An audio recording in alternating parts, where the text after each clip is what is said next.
आलेली नाही आहे आणि खूप हिंमत करून आले म्हणजे पहिली गोष्ट म्हणजे.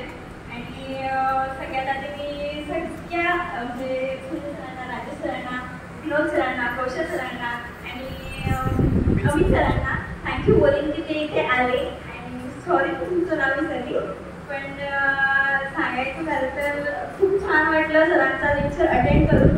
मी 10वीला इथे क्लासला होते, 11thला नव्हते. 12thला माझा विचार नक्कीच आहे की मी गुरुकुल ट्युशनमध्येच येईल. आणि थँक्यू सो मच सर तर तुम्ही इथे आलात आणि आम्हाला म्हणजे मोटिवेट केलं की तुम्ही करू शकता, सगळं काही करू शकता. तुमची मेमरी खूप पॉवरफुल आहे. आणि थँक्यू सो मच सर. मला खूप मिस करू. हा लास्ट साडे होता, but give me a sir, कारण की तुम्ही आता कधी या सांगता येत नाही, पण तुमची खूप आठवण येईल. Sir thank you.